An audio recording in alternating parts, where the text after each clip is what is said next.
mysteries have never been solved. To take an unforgettable journey where no one has dared to go for thousands of years.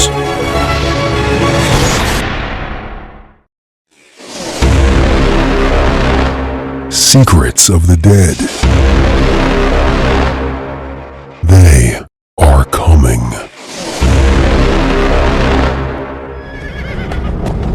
They were the elite, the SAS of medieval knights in armor. They thought they were invincible. They would go in first, they would come out last. Rich. They were effectively multinational corporations. The keepers of holy relics said to have mystical powers. If you touched them, then you had a connection with God. But when the Templar Knights were smashed by the French king, It was medieval equivalent of a dawn police raid. their legendary treasure disappeared. They found nothing. Yet alluring and intriguing clues survive, shrouded in mystery. They were fanatically secretive.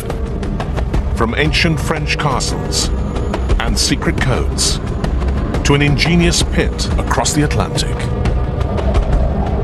If you try and get the treasure, you'll drown. Could this be the tantalizing trail that leads to the lost treasure of the Knights Templar?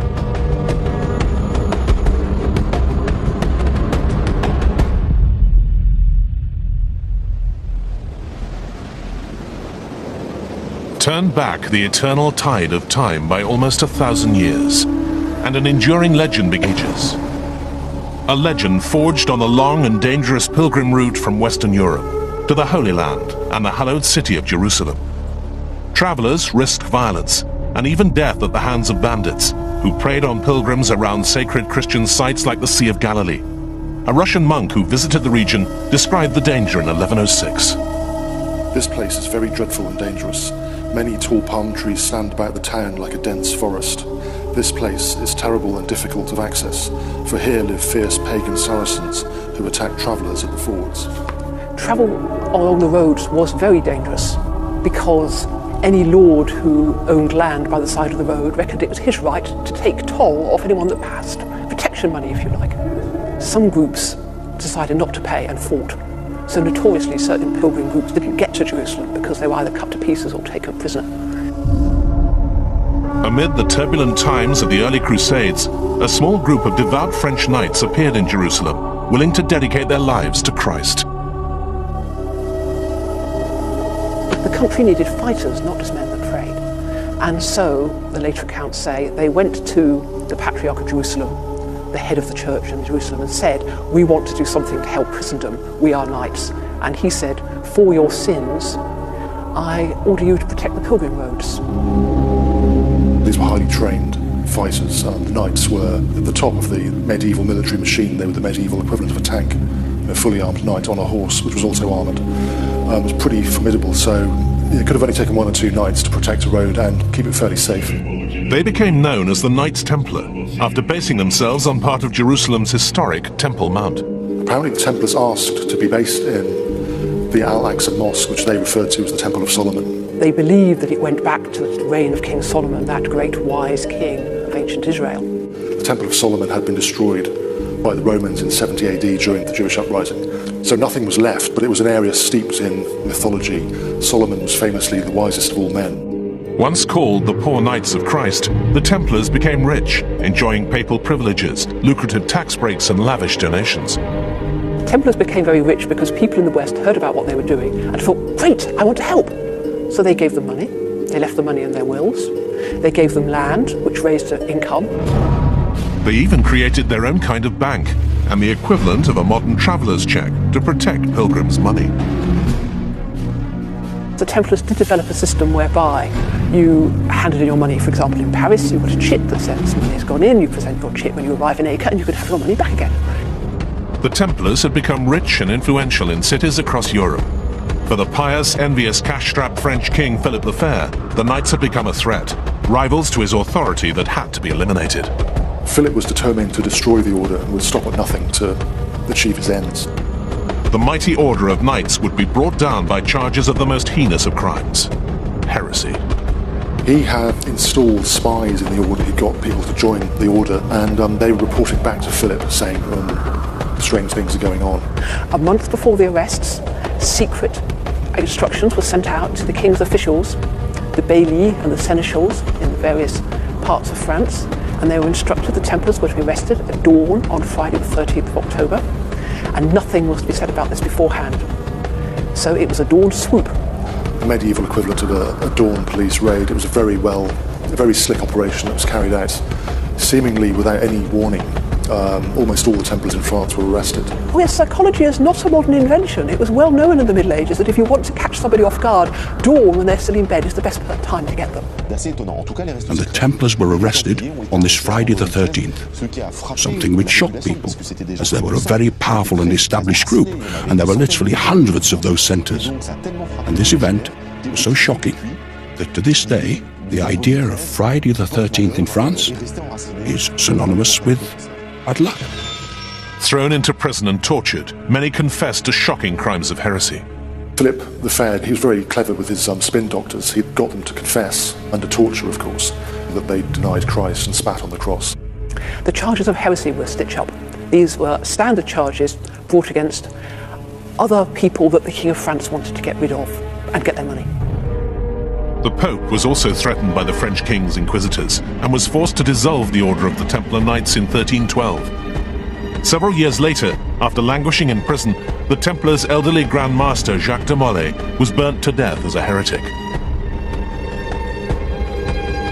He suddenly showed a huge amount of resolve. He's also said by some chroniclers to have called the Pope and King Philip to meet him before God within the year to account for their actions. This has become known as the curse of Jacques de Molay.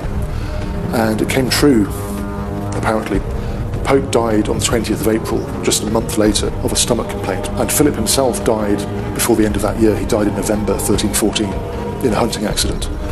He was a fanatical huntsman, and at this time he didn't come back from the hunt. The place where Jacques de Molay was burnt alive, together with one of his companions, can still be seen in Paris today.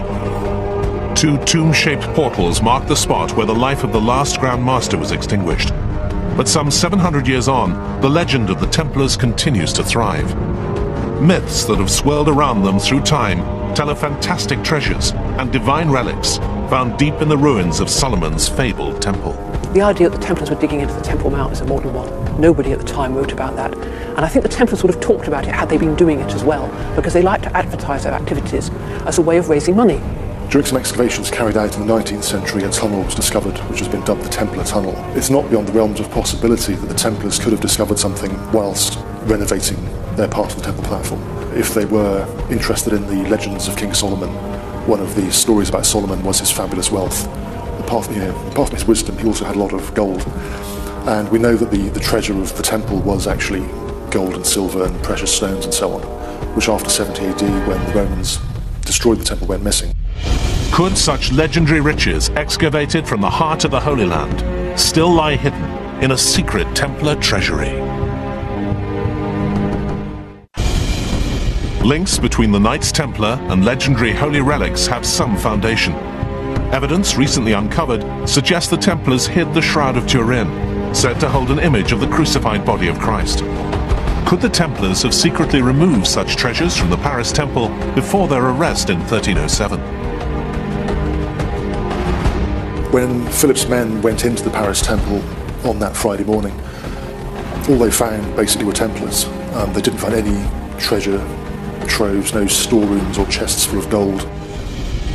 The hunt for the fabled lost treasure of the Knights Templar had begun. According to one alluring tale, a band of French knights escaped before Philip's dawn raid, taking their hoard of treasure west, towards England and a former Templar fortress at Gisors.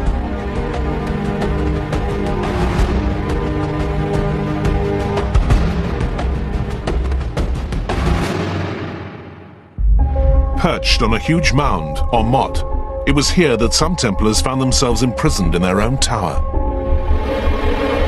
Etched into the walls of the so-called Prisoner's Tower, ancient graffiti can still be seen at Gisors, including enigmatic symbols interpreted by some as clues pointing to the Templars' lost treasure. A chariot, which may have been used to transport riches and biblical relics, and mysterious figures of what appear to be North American Indians. The former Templar stronghold has attracted many visitors through the ages, including a Victor Hugo. But was it the prolific creative artist who wrote Les Miserables who signed his name in the ancient walls? One has to wonder if it was just someone else who engraved Victor Hugo's name. Luckily, we know that Victor Hugo wrote that he really did visit Gisors, and that the site had a profound effect on him.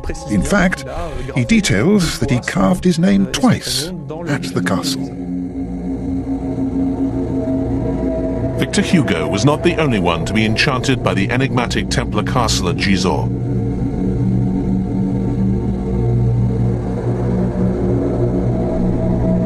A caretaker, Roger Lemoine, moved into the fortress in 1929. He sparked a sensation and a frantic hunt for the legendary lost treasure.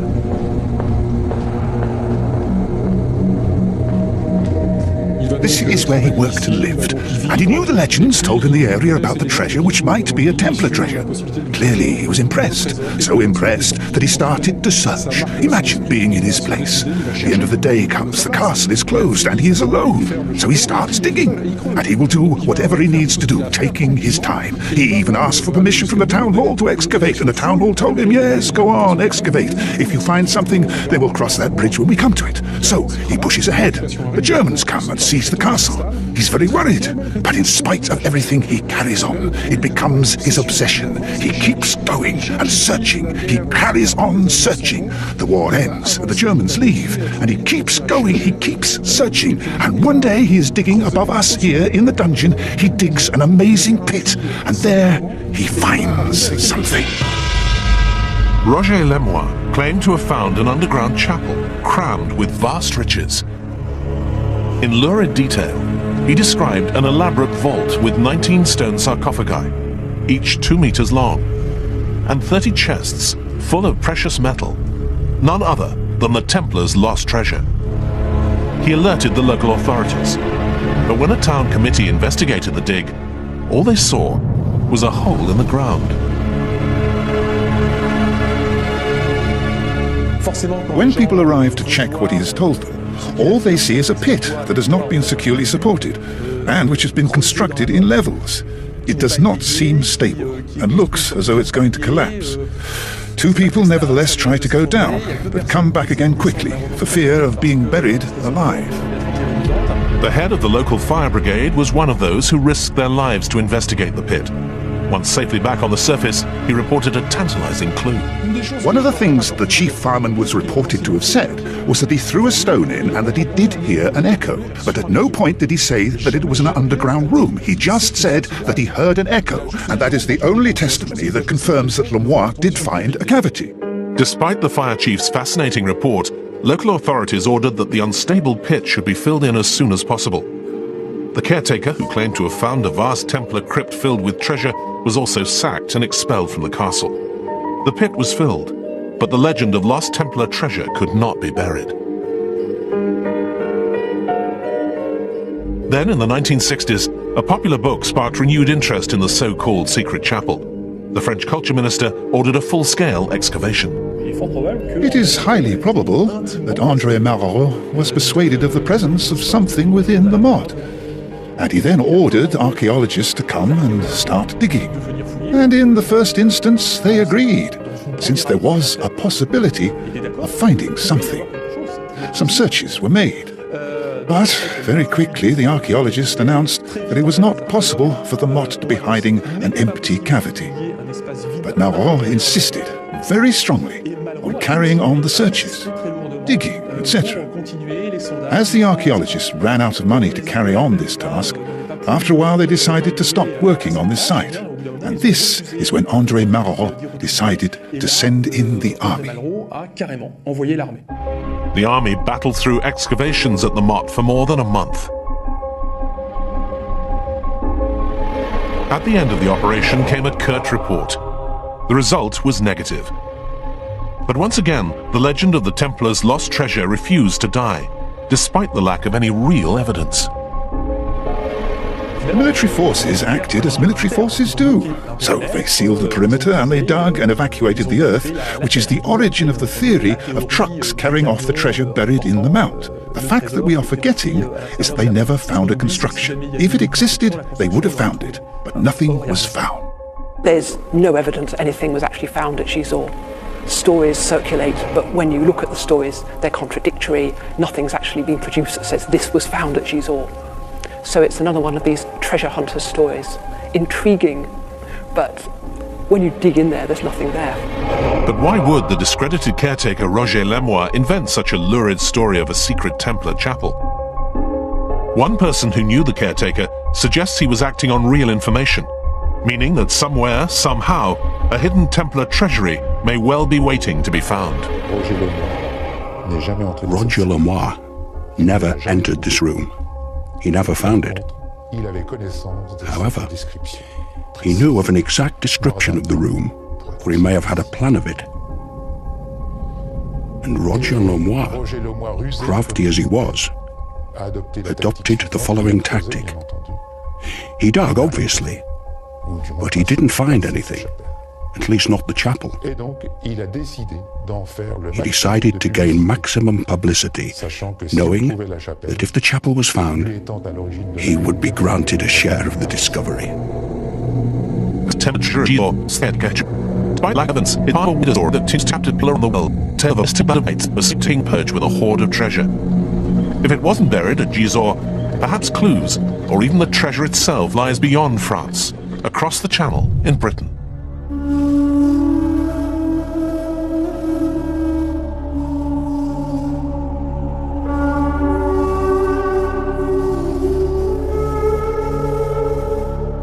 In a historic corner of London, street names, a tube station, and a Templar church still stand as evidence of the Knights' once influential presence in the capital. The design of the Temple Church in London was inspired by the Church of the Holy Sepulchre in Jerusalem.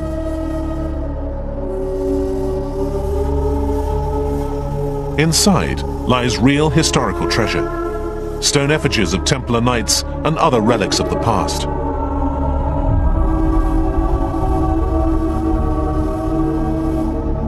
From London, the legendary Templar treasure trail leads to the northwest and an old country family estate, where a collection of Georgian follies appear to contain tantalizing clues.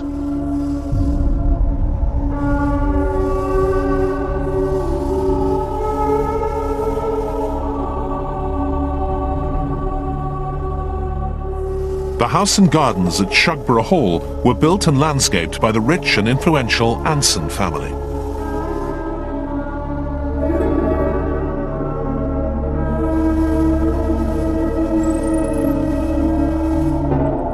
The Anson family date back for a very long time. They were English nobility, English aristocrats, and they were very close to royalty and to the government. I would use the word influential.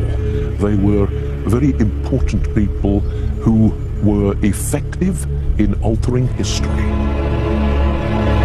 The Anson family fortune was amassed by George Anson, a navigator and Royal Navy captain who attacked Britain's enemies on the high seas.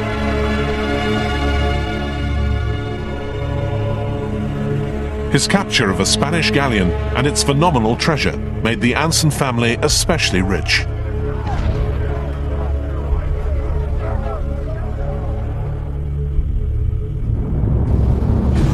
After George Anson died, it was his brother Thomas who took over responsibility for the family estate, spending vast amounts of his deceased brother's money. The monuments at Shugborough were built on the back of this Spanish silver that was captured, the Spanish treasure. And Thomas Anson, the elder brother who lived here, wanted to spend all the money, really wanted to place Shugborough into a national league. He wanted Shugborough to be considered amongst the most important houses of the day. So he used all this money to use the best architects, the best artists, and to completely cover the parkland with these up-to-date, brand new, modern monuments. Very different, very unique. Of the 8 monuments scattered across the grounds, one has been linked to the legend of the Templars' lost treasure. It's the so-called Shepherd's Monument, referring to a copied image of the Arcadian shepherds by the French painter Nicolas Poussin. Letters carved into the marble below are seen by some as part of a secret code, linked to an ancient enigma. One of the strangest, most intriguing mysteries about the Shepherd Monument here in Shugborough are the 10 letters underneath the monument itself. There's a D lower than the other 8, with an M at the far end. The alleged cipher that uses these separate letters etched into the Shepherd's Monument has been nicknamed the DM Code. Those who believe it could be the key to an ancient mystery claim that the DM Code was mentioned by the infamous 16th century prophet of doom, Nostradamus. A quatrain in his book Centuries reads, "When the inscription DM is found in the ancient cave revealed by a lamp, Law the king and Prince Ulpian tried, the queen and duke in the pavilion under cover." This could be interpreted as, when the DM Code is decrypted, a very ancient underground place will be found. Then lords, kings and princes will be seriously tried. Could this underground place refer to a secret Templar chapel? The DM Code is a relatively modern invention, yet people have been trying to decipher it for more than 200 years. Perhaps the key that could unlock the DM Code lies beyond the enigmatic gardens of Shugborough Hall. In Paris, where the painting featured on the Shepherd's Monument, Nicolas Poussin's 17th century masterpiece The Arcadian Shepherds, is kept at the Louvre. The painting features 3 shepherds and a woman gathered around a tomb, in a dreamlike landscape representing Arcadia, a kind of ancient Greek paradise on earth. On the tomb, a Latin inscription reads, "Et in Arcadia ego," which could be translated as, "I too am in Arcadia." But there is another entirely unorthodox translation. The Latin phrase can also be read as an anagram, "Aitego arcane Dei," which means, "I keep God's secrets." The shepherd's hands have also been seen as lying in an unnatural and uncomfortable position. Was the artist trying to convey some sort of hidden message?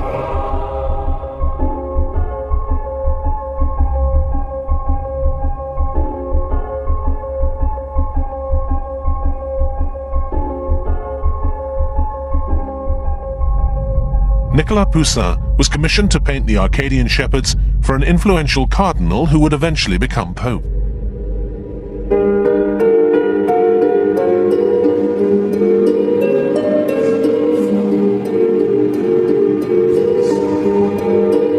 It wasn't only the painting, but the artist himself who seemed to attract the attention of influential figures. The King of France was interested in Nicolas Poussin, and a letter between mutual friends of both men seems to suggest that the painter held the key to some fantastic secret. Part of that letter reads, "He and I have planned certain things about which I will be able to fill you in shortly. Things that, because of Monsieur Poussin, will give you advantages that kings would find it difficult to extract from him, and perhaps after him, nobody will rediscover for centuries to come. And these are things so difficult to search for that nothing on earth could be of better fortune, and this cannot be equaled." What were these secrets that could give such fantastic advantage to their holder that nobody on earth would be able to gain it again for centuries to come?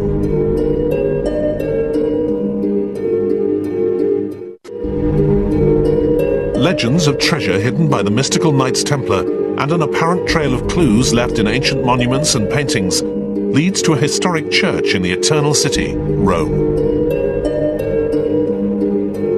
The Church of San Lorenzo in Lucina was erected on ruins linked to an ancient Christian cult. Curious relics include a small door which opens to reveal a throne, used exclusively by the Pope during Privy Council meetings, and a monument dedicated to the French painter Nicolas Poussin. Beneath his bust is another engraved replica of his famous painting, The Arcadian Shepherds. It's this mysterious picture that was chosen to honor his memory above hundreds of other works.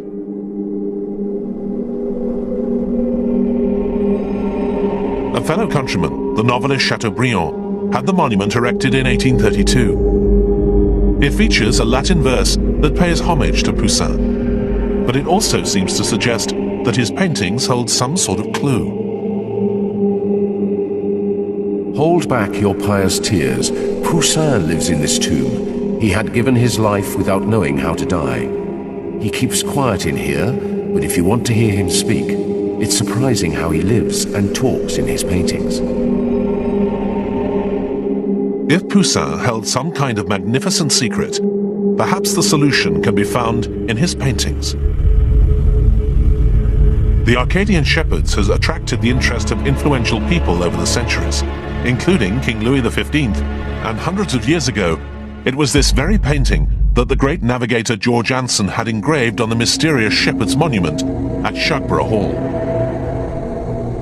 But this carved replica is not the same. A finger that originally pointed to the letter N is missing.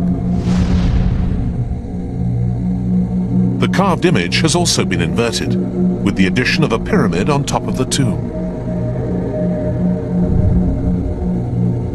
What does it all mean? There are many theories and interpretations, and some of these lead back to that mysterious and secretive order of holy knights, the Templars.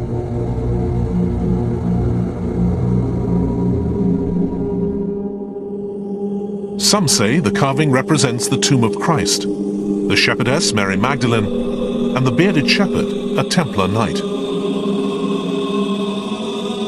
Letters are also said to be hidden in the carved image. Letters that point to a compelling tale of knights crossing the Atlantic centuries before Columbus discovered the Americas.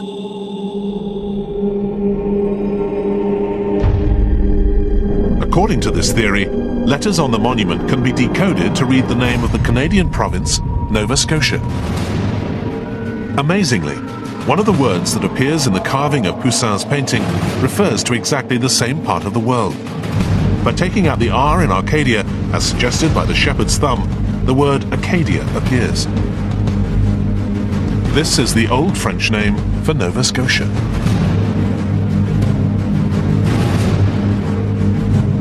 But what links the Knights Templar and their legendary lost treasure to a far-off shore across the Atlantic in Canada?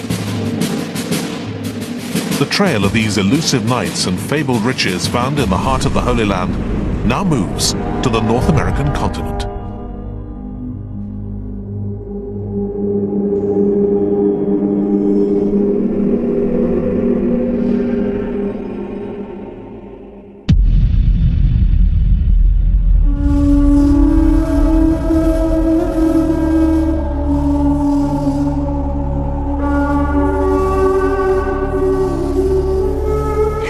Evidence of secret societies linked to the Templars can be traced back to the earliest recorded settlements on Canada's east coast. The French colony was governed by Isaac de Razilly, a great knight in the Hospitalier Order of St. John of Jerusalem, which inherited some of the Templars' worldly goods.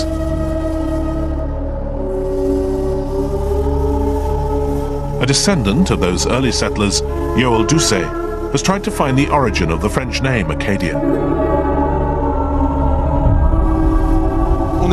We're not sure of the origin. In 1524, an explorer called Verrazano named the region surrounding Philadelphia Arcadia, a paradise on earth according to Greek mythology. And some people think that when the maps were copied, the region was moved higher on the map. But later, in Arcadia, they dropped the R to make Acadia. We're not 100% sure.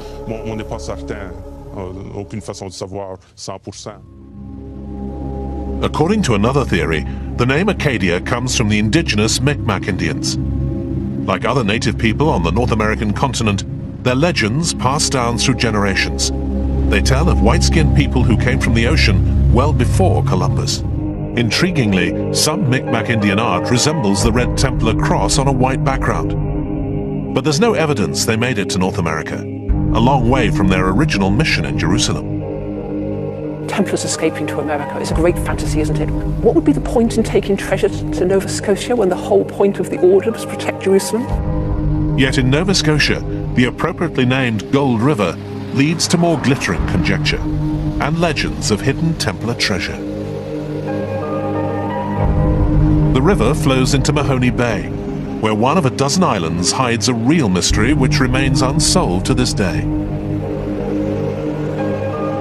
The Oak Island treasure pit legend began in 1795.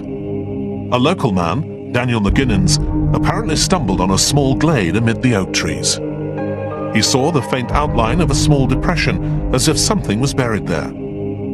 Believing he may have stumbled across a hoard of pirate treasure, he went back to get tools and 2 friends to help him. Local tourism director Danny Henniger describes what happened next. They started digging in this depression, fully expecting to find pirate gold. They dug down about 2 feet and struck something hard in the hole with their shovels. And of course, they were expecting to find a treasure chest, and as they uncovered this object in the hole, they discovered that the 13-foot in diameter depression was actually opening up into a 13-foot in diameter shaft. And the hard thing that they struck in the hole was actually a layer of flagstones that was covering the mouth of this shaft that had been refilled. So they continued digging, taking those rocks out, and expecting, of course, any moment to find treasure.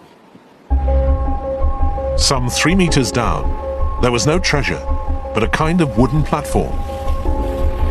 They removed it and kept digging, only to find another wooden platform 9 meters beneath the surface. At that time, of course, they felt that they were in over the heads, excuse the pun, but they decided then to try and get help from mainlanders, and they couldn't get any help. People were actually scared of Oak Island because it's always had a superstitious character about it, and of course at that time in 1795, people didn't have the time really to pursue a treasure hunt, and a lot of people thought these 3 young men were quite crazy, actually. New excavations began several years later in 1803. Around every 3 meters, the treasure hunters hit a platform of wooden beams. Heart-shaped stones, fragments of coal, and coconut fibers were also found. Then, some 28 meters down, they hit a mysterious stone. The stories tell us that the digging was easy, and we interpret that as meaning that there weren't a lot of large stones to be removed, and the earth was easily removed, obviously, because it had been refilled again. So at the 93-foot level, they found a stone that later became known as the Warning Stone or the Inscribed Stone. And when they rolled the stone over, they found that there's characters etched into the face of the stone, such as none of them could interpret. It wasn't a known language, at least to anybody there at the time. And they took the stone and pitched it to one side and continued digging in the bottom of this pit. The purpose of the so-called Warning Stone became clear. It appeared to mark a boundary. Digging beyond it, workers found themselves engulfed by water flooding into the pit. The next day or so, when they came back to finish off this dig, they discovered there was 60 feet of water laying in this pit, and they tried to bail it out and they couldn't. They tried bailing it with buckets. They didn't have pumps at that time, at least not on Oak Island to use, and their spirits were crushed and they basically left Oak Island. The flooded pit remained inaccessible for more than 40 years. The infamous Warning Stone disappeared. By the 1900s, the pit attracted hordes of treasure hunters, eager to try their luck at defeating the flood defenses that seemed to protect whatever was buried there. They included a certain Franklin D. Roosevelt, future President of the United States.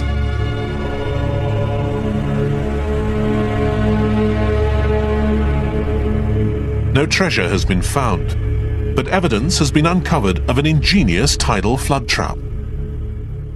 One of the most vexing and damning problems trying to secure the treasure or solve the mystery of Oak Island has been the water that has appeared deep underground in Oak Island. At first, of course, people thought it was natural water inclusion until they discovered it was salt water. And not only was it salt water, but it rose and fell with the tide. So they knew there must be a connection between the money pit, where they were digging for the treasure, and the ocean. And they went to what was then the most obvious location, 520 feet away in a place called Smith's Cove. So as they're walking across the beach, when the tide went out, they noticed the water was gushing from the beach, from the sand, as if it was being squeezed from a giant sponge.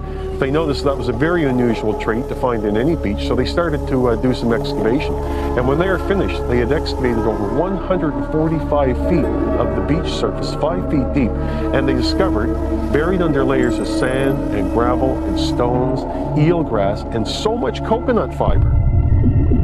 The artificial beach concealed an elaborate network of channels. They ended in a kind of storm drain linked to the so-called treasure pit.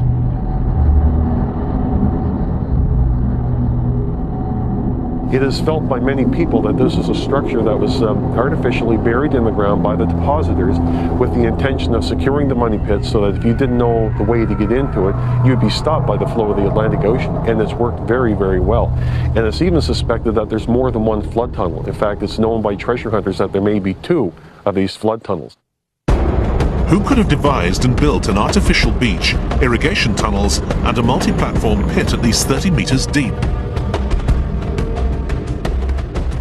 Although Oak Island is mired in mystery, there have been some real fascinating finds, including an enigmatic piece of parchment that lay hidden under almost 50 meters of soil and stones. Legends of lost treasure lead to this mysterious Canadian island, where an ancient parchment fragment could hold a clue to a secret burial pit. This piece of parchment actually exists to this day, but it was studied by experts at Harvard University and was declared to be a piece of sheepskin parchment upon which there's writing in India ink done with a quill pen. Other artifacts that have been found in Oak Island have been Spanish-style scissors that were found under the beach in Smith's Cove, a heart-shaped stone that was found in the same area, and during some deep drilling exercises on Oak Island back in the 1970s or late 60s, they actually brought out of the ground pieces of chain, pieces of drawn wire, and metal that was so brittle that when it was exposed to air, or was so old that it was exposed to air, it turned brittle and oxidized immediately. There's conflicting evidence as to the age of materials found in the pit. Timber has been dated to the year 1575 to an accuracy of plus or minus 85 years. But coconut fibers recovered at the same site were found to be much older.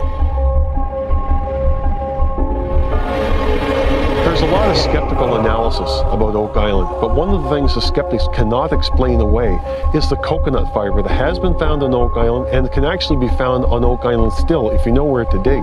Some of this coconut fiber has actually been analyzed and is found to have been from the 7th century or perhaps the 6th century. Now, I don't know what the accuracy level is of the carbon dating that was done, but nonetheless, that's the information we have to work with. Coconut palms are not native to Nova Scotia. Someone must have brought the fibers there. Some believe the Oak Island pit bears all the hallmarks of the legendary Knights Templar, or their descendants: engineering skill, military discipline and secrecy. But for one scholar, other equally fascinating scenarios are more probable. If you're looking for people digging tidal pits off Nova Scotia, well, there were all those Vikings who'd settled in Greenland. Couldn't it be them who were doing it? There was still a Viking settlement in Greenland until the late 15th century, and then they disappeared. Where did they go? Nobody knows. Something mysterious is discovered, like a pit or a cave with mysterious markings, and then people automatically think, oh, it's got to be the Templars. The most interesting theories to me center around the Templar Knights. I find those theories very interesting, although it is kind of tentative. The Templars had ships based at La Rochelle on the northwest coast of France before they were attacked by the ruthless King Philip in 1307. We know that some boats left La Rochelle. What was on them, we just don't know at all. And those boats vanished. They would have had to have gone somewhere that was beyond the reach of the church and Philip.